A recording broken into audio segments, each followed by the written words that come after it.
নমস্কার, আমি ডক্টর চিন্ময় আনন্দনাথ। আজকে আমি আলোচনা করব ভেন্টিলেটর নিয়ে।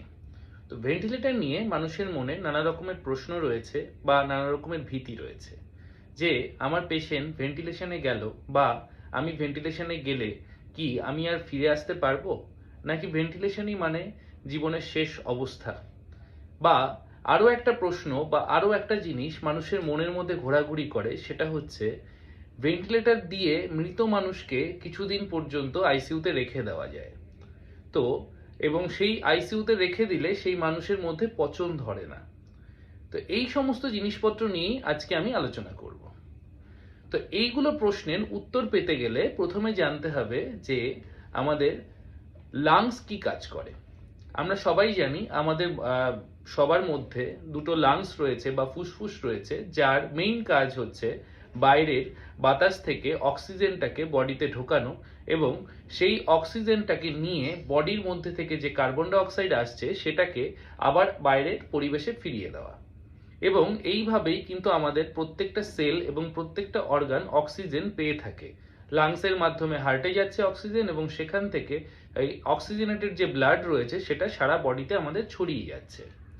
তো এইবারে যখন আমাদের লাং বিকল হয় বিভিন্ন রকম কারণে, সেটা ইনফেকশন হতে পারে, সেটা লাং ইনজুরি হতে পারে, সেটা সেপসিস হতে পারে, বা কোনো কারণে যদি আমাদের লাংস ফাংশন করা বন্ধ করে দেয়, বা আমাদের যে সমস্ত মাসেল রেসপিরেটরি মাসেল যেগুলো রয়েছে, যেগুলো আমাদের রেসপিরেশন, ইন্সপিরেশন এবং এক্সপিরেশন মানে ইনহেল করা এবং এক্সহেল করাতে সাহায্য করে, সেই সমস্ত মাসেলগুলো যদি কাজ করা বন্ধ করে তখন কিন্তু আমাদের বডির মধ্যে অক্সিজেনের মাত্রা কমতে থাকে। তার মানে বডি কিন্তু অক্সিজেন পায় না বা কার্বন ডাই অক্সাইড বডি থেকে বের করতে পারে না। তখনই আমাদের এই ভেন্টিলেটর মেশিনের প্রয়োজন হয়।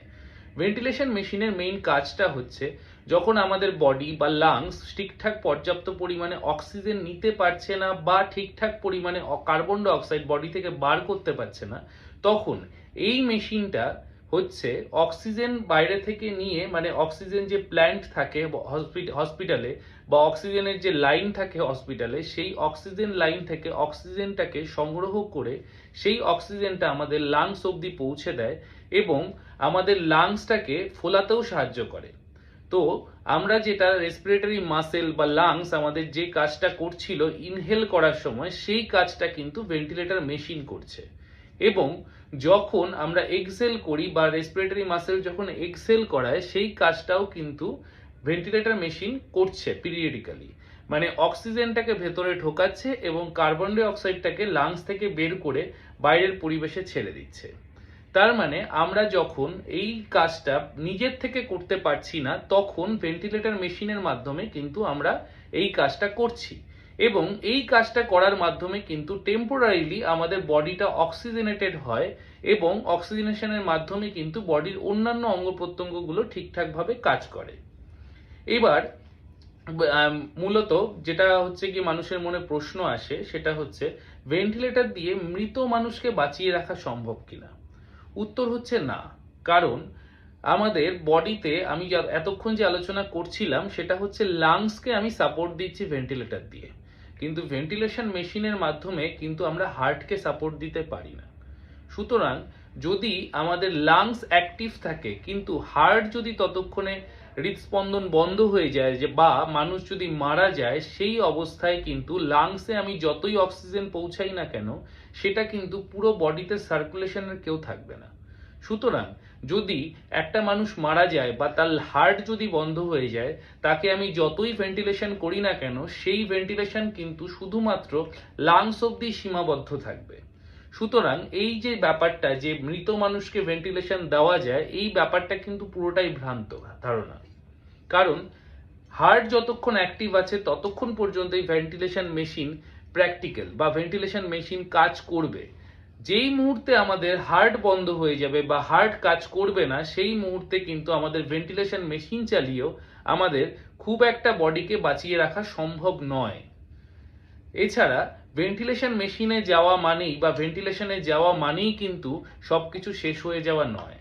কারণ আমি যে রকম ভাবে বললাম যে ভেন্টিলেশন মেশিন মানুষকে কি করে, ও জাস্ট হচ্ছে একটা অ্যাসিস্টের কাজ করে, সেটা হচ্ছে আমাদের রেসপিরেশনের, ইনহেলেশন এবং এক্সপিরেশন।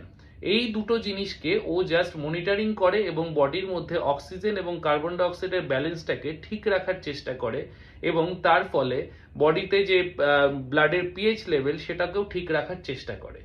তাতে গিয়ে টেম্পোরারিলি কিছু দিনের জন্য বা কিছু সময়ের জন্য আমাদের জাস্ট ভেন্টিলেশনটাকে বাঁচিয়ে রেখে আমাদের অন্যান্য অঙ্গ প্রত্যঙ্গগুলোকে অক্সিজেন সাপ্লাই করে। সুতরাং যখন আমাদের লাংস যদি ইনফেকশনের জন্য হয় বা অন্য যে কোনো কারণের জন্য যদি আমাদের বডির যে অটোনোমাস নার্ভাস সিস্টেমের মাধ্যমে যে রেসপিরেশন চলে সেটা যদি বিঘ্নিত হয়, তাহলে টেম্পোরারিলি আমরা এই মেশিনের সাহায্যে কিছু দিনের জন্য বা কিছুক্ষণের জন্য বা কিছু পিরিয়ডের জন্য তাকে সাপোর্ট দিতে পারি, এবং প্রাইমারি কজ যখন ঠিক হয়ে যায় তখন কিন্তু বডি আবার নিজের থেকে রেসপিরেশন নিতে শুরু করে। তখন আমরা যেটা করি, পেশেন্ট যখন নিজের থেকে রেসপিরেশন নিতে শুরু করে, আস্তে আস্তে আস্তে আস্তে সেই পেশেন্টকে ভেন্টিলেশনের মাত্রা কমিয়ে তাকে ভেন্টিলেশন থেকে বার করে আনা হয়। সুতরাং ভেন্টিলেটর মেশিন নিয়ে ভয় পাবেন না। যদি ভেন্টিলেশন লাগে তাহলে তাকে ভেন্টিলেশন দেওয়া উচিত, এবং দিয়ে তাকে পিরিয়ডিক্যালি মনিটর করে ভেন্টিলেশন থেকে যদি বার করে আনা যায় তাহলে কিন্তু সে খুব তাড়াতাড়ি সুস্থ হয়ে উঠবে।